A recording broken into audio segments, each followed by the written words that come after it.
Hey guys, welcome to another YouTube video, and in this video I'll be reviewing round 11 of the Monster Energy AMA Supercross season for 2023 at Lumen Field in Seattle.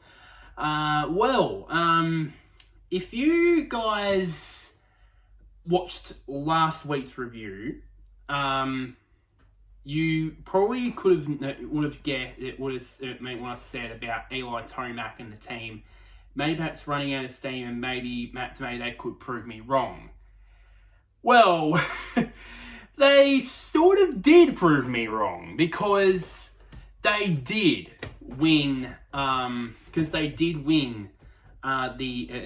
main event. Win the main event. Which means now we're going to head into this weekend's race with not one but two red plates, with Cooper Webb and Eli Tomac, of course. But back to the usual, really. Now with Tomac now getting the red plate after a couple of weeks without the red plate. But there's other results as well down the field. Obviously, another podium from Justin Barsha, continuing he and Gas's progress. Yet another mid-race mistake from Chase Sexton. This is pretty much it's pretty much the norm now with Chase Sexton, really, and of course a sort of a shock heat race win for Christian Craig, which we'll talk about in a sec. And also in the 250 class, obviously the Lawrence is continuing on their merry way, with Jet obviously winning this race, and that's just about it really for 250. So let's get into the 450 class. So Christian Craig and Husqvarna, obviously, of course, they had a pretty consistent sort of up and down sort of night, obviously, sort of a day. Obviously, he qualified sixth. He shockingly and unexpectedly really won his heat race. In the end, and then it was sort of brought back down to earth. We're finishing ninth, but it was in fact, I think that is now 7 straight times, I believe, he's finished inside the top 10 after not being in the top 10 in the first 4 races. So he's gradually building consistency on that Husqvarna.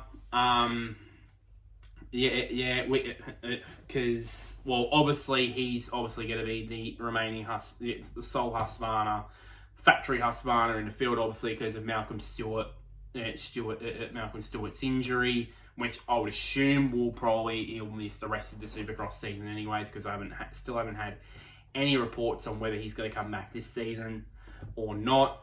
And then also RJ Hampshire, who competed at Daytona in the 450 class, and also and I believe he was scheduled to run at Indianapolis, but he pulled out due to illness. He's going to run in the 250 class now, so he's now the sole remaining Rockstar Energy Husqvarna bike. Excuse me. In Supercross right now, and he's doing a pretty good job of it as well. As I said, 7 top 10 finishes, all of them in consecutive races, and of course at a heat race win to that list as well. So keeping the consistency up really is Christian Craig. Moving on to Suzuki and Ken Roczen. Of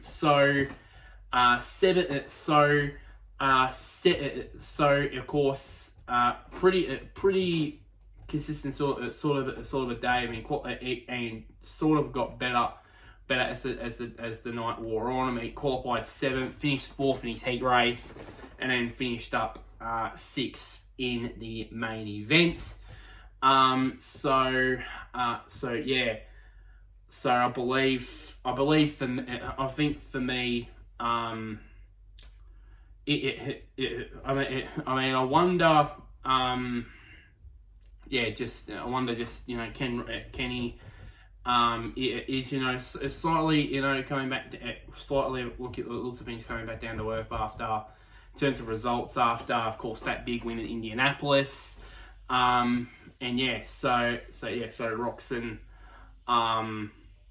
so yeah, it was a pretty good day all around, really, for Ken Roxon, and usual really for Suzuki. For Honda, this is the main talking point. Chase Sexton, of course, as usual, he qualified fastest yet again, ran up front in his heat race, and was leading the main event until halfway through. I remember on Sunday, I was browsing through my Instagram, and the first thing that came up on my Instagram feed, was the accident with Chase Sexton, and I immediately said, not again, and it is happened again. I mean, I'm starting to lose count now, just how many times he's been in a situation where he's either been in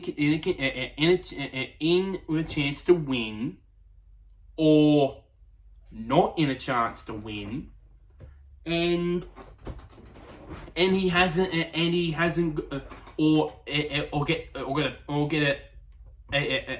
a podium that would see him back in the title run, but it just does not. But he just ends up doing what he did last week, where he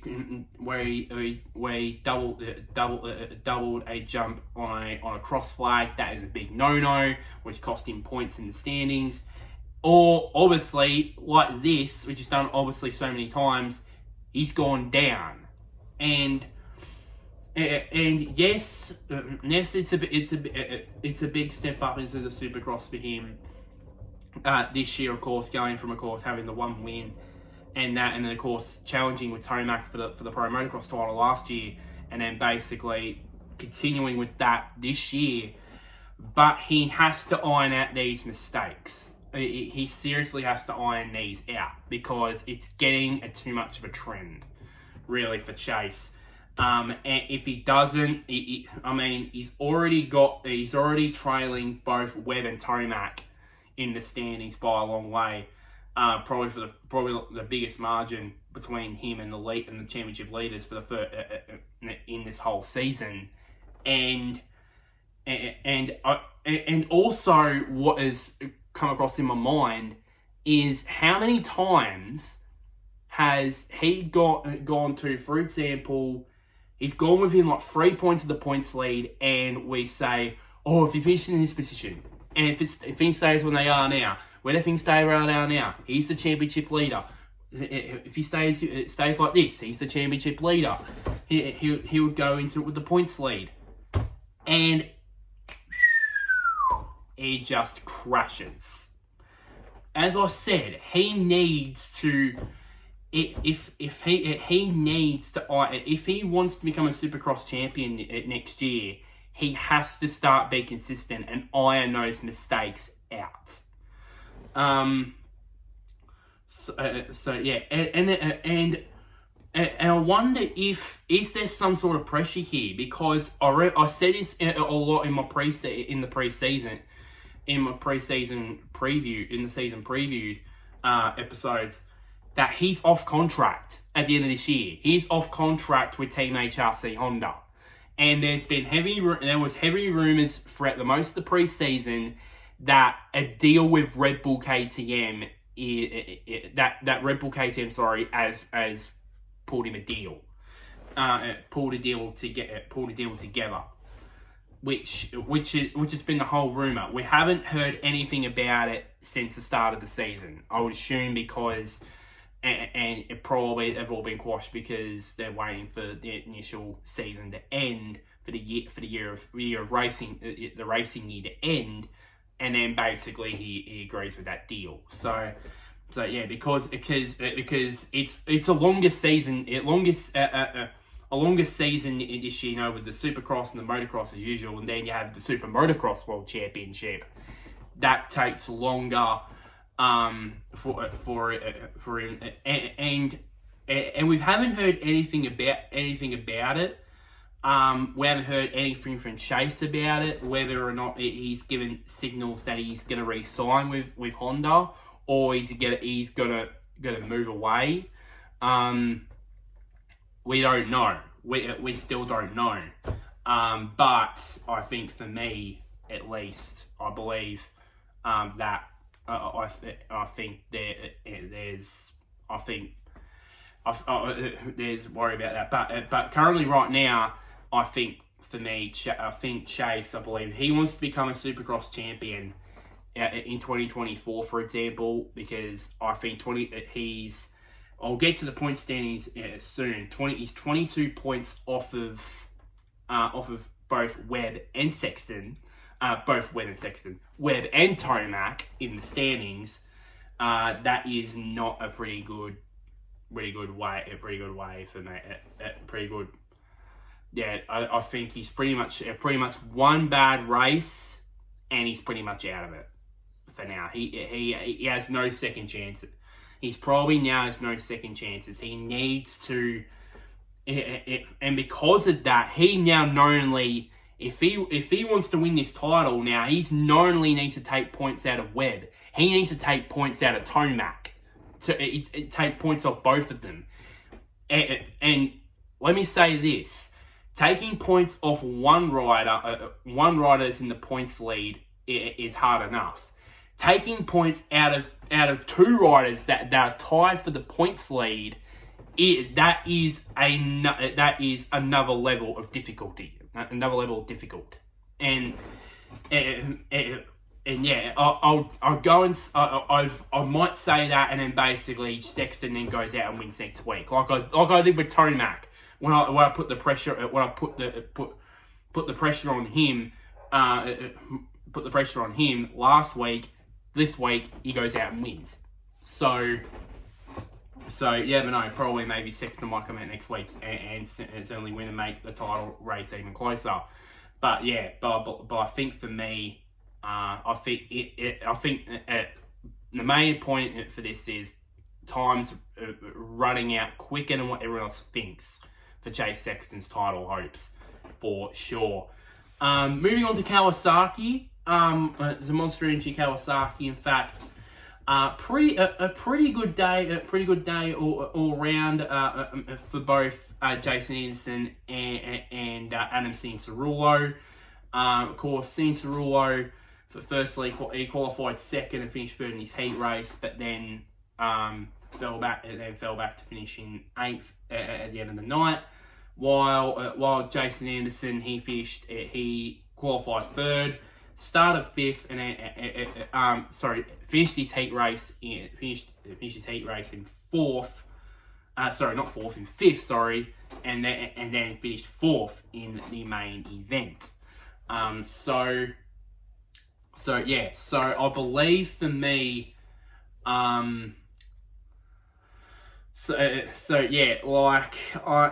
it just gets worse. It just gets worse every time. Every time I say Jason Anderson's name, it just rues me of that prediction that I made at the start of the season. I've said it so many times in the last few weeks, I'm going to say it again. Why, Jason, have you done this to me, my man? I thought that after last season, you were going to you were going to take one step further and win your second championship, but it hasn't happened. But yeah.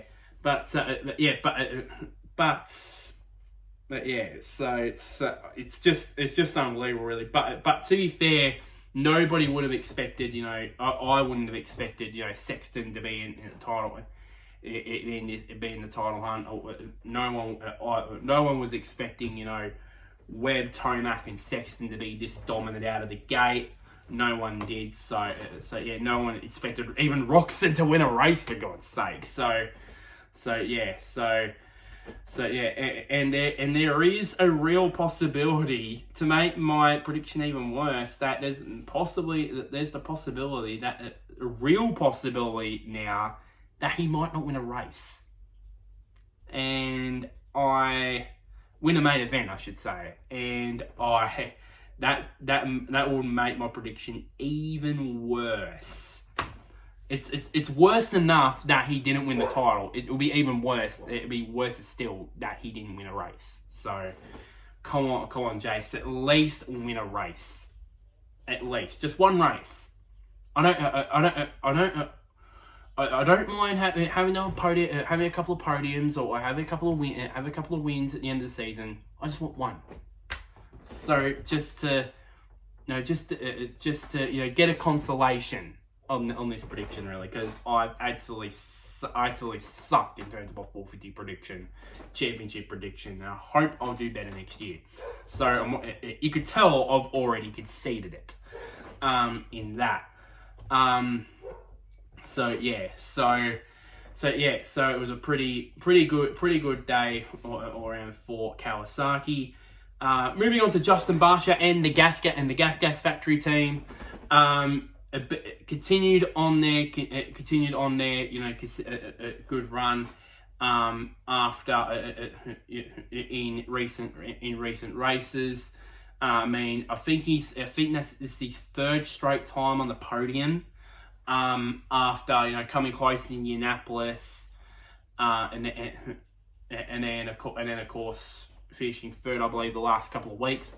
So he's really starting to now, it's really confirmed now that he's really started to get to grips now with the new gas machine, and we don't know when, but I think it's a matter of when, not if.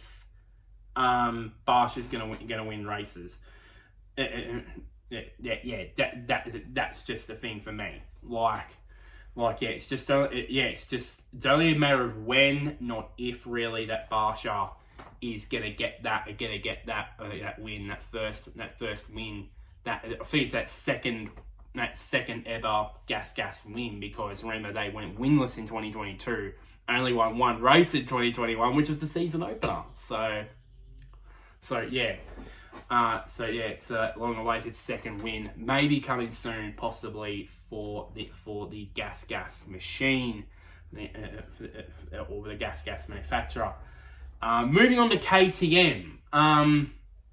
So of course Cooper Webb is now sharing the points lead now with Eli Tomac, which we'll get to in a bit. So it wasn't good in qualifying. He qualified 9th, but as usual, as good old Cooper Webb does, once it gets to the nitty gritty with the racing and that, he just comes to life. Obviously, won his heat race, and of course finished second despite being third for most of the main event, mostly because of Chase Sexton's crash. So second place here, and then of course the other KTM riders, of course Aaron Plessinger, of course, not much to write home about after, of course, other than finishing second in his heat race, of course qualifying 11th and finishing in 7th in the main event. A bit of a step down after leading for about 90% of the race last week, but of course went down. So yeah, and a good shout out to Justin Hill too. Another top 10 finish. Was in the top 10. Pretty much all day. Pretty much all of that day. The heat race, he was 7th, which meant he was kind of close to almost being eliminated, pretty much. But but he rebounded to finish 10th in that race, which meant he kept hold of 10th in the standings. So pretty good day. So pretty good day all around really for KTM, having two of their factory riders in the top 10, and then obviously another one in Justin Hill in the top 10 as well, with the other Hill brother in Josh close to the top 10. I think in 12th, I believe. I think he finished 12th or 13th in the main event. One last manufacturer to talk about on the 450 side of things is Yamaha, and of course the winner, Eli Tomac. Of course, I said this time last week, that I felt like that Star Racing Yamaha and Tomac was starting to, drop. I can't remember what the word I said last week. More or less, was starting to. Well, I didn't say this initially, but I can't remember what I said last week. But it started to feel like that they were slowly dropping out. Not dropping out, but basically losing steam. That's the one, losing their steam a bit after such a dominant part of the season. I said, because they felt like a team bike and rider combination that just wanted to get to win this championship as quick as possible. But now they're just running out of steam. But it looked like after this win, no, they didn't, because.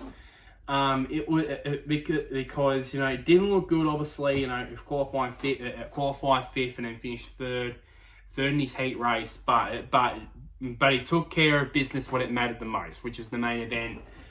Led for most of the race, went pretty much most, if not all, of that race, and brought it home for his, I believe, 6th win of the season.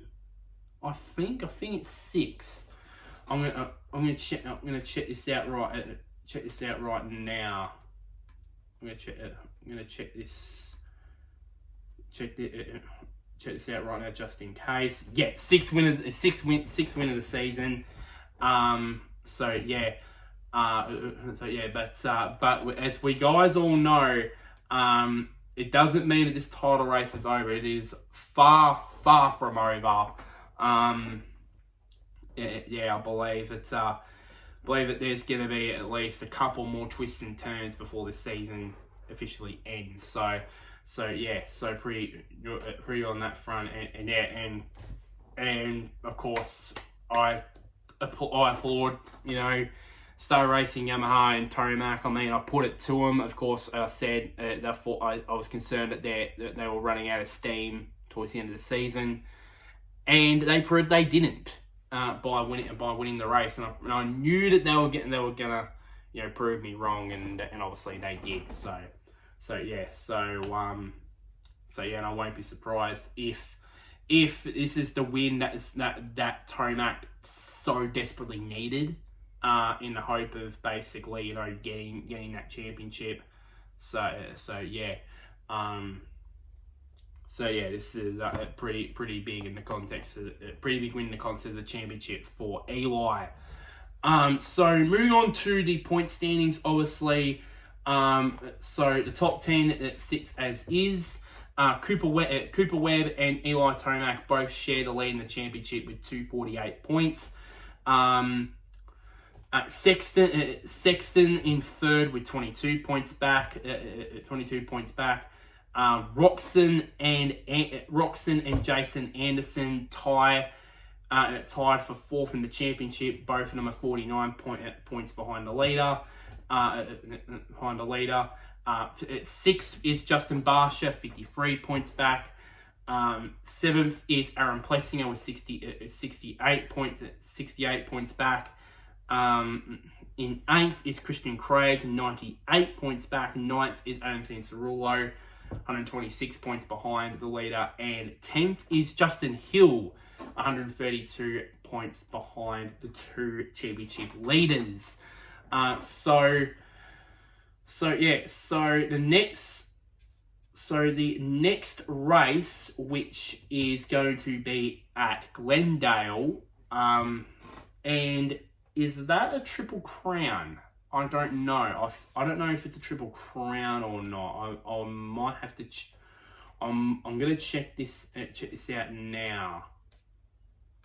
I'm gonna check this out now and see if and see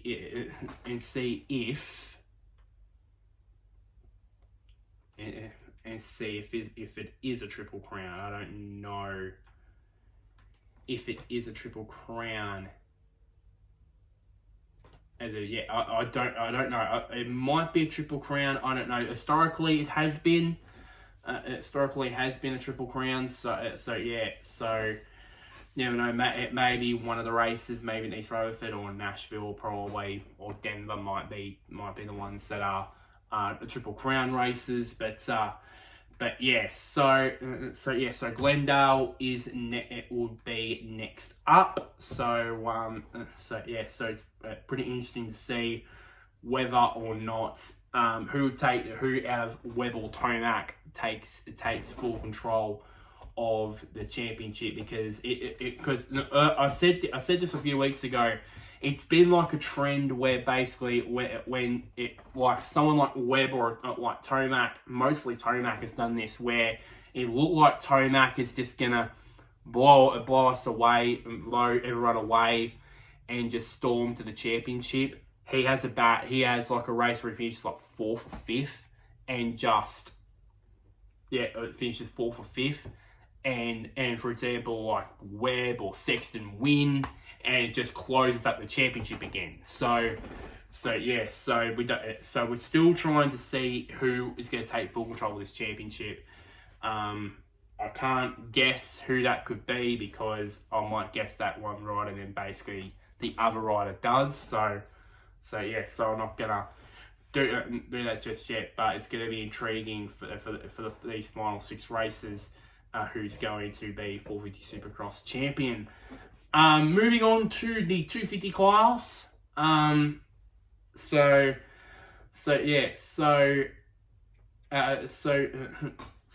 it's not much to say not much to say really for the 250 West class, other than just total dominance from Jet Lawrence. I mean, the only ball that he had was basically, finishing second in his heat race to Levi Kitchen.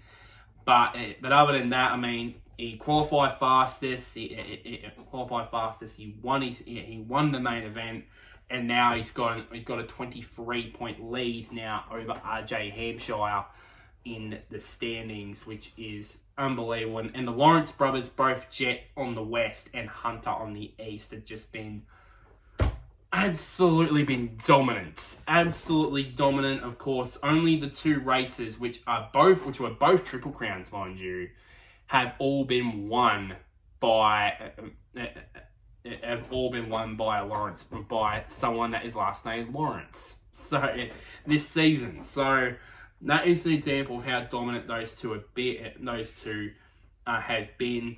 And we're probably going to get that for at least for Hunter's side of things, but maybe at least another season, at least before Hunter, he also moves under the 450s, and then that would mean that the 250 class will breathe the biggest sigh of relief ever, because that would mean that means that the stranglehold of the Lawrence brothers will be released.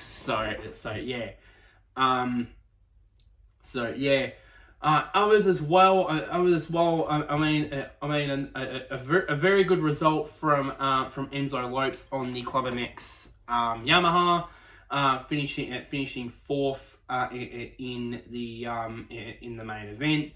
Of course, the usual podium suspects, obviously Lawrence, Hampshire, and McAdoo, obviously ended up on the podium. Pierce Brown ended up winning a heat race, which was surprising. Which is surprising, really. Levi Kitchen. Levi Kitchen, obviously. Obviously, he got he won the other heat race, but fell back in the end to 6th in the main event. Carson Mumford, who is the Austin Faulkner replacement. There, I believe he's run. I'm gonna check this out. I don't know if how many races he's done, because I haven't talked about him that much, other than right now. Gonna check that right now. I'm gonna try. This is actually his first race with the team. First race with the team at Seattle, and he didn't do didn't do too bad of a job. Obviously, qualified fourth, finished fifth in his heat race, and then obviously went back to eighth. Obviously, but it is his first race with the Pro Second Kawasaki team, so only upwards from there for him. Max Bowen on the KTM, a top 5 finish for him, just to continue getting some confidence in him. Obviously, he's now 7th in the championship. He's run pretty if you take away him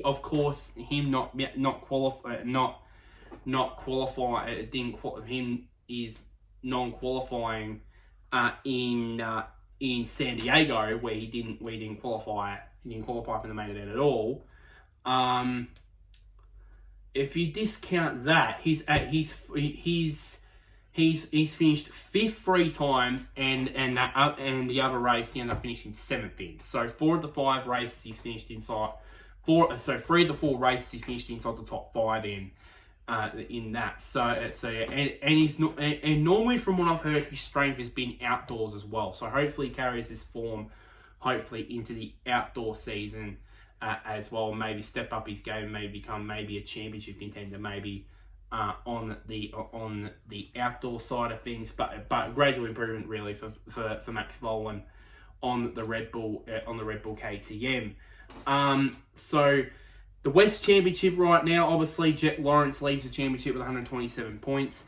RJ Hampshire in second, 23 points. 23 points behind him.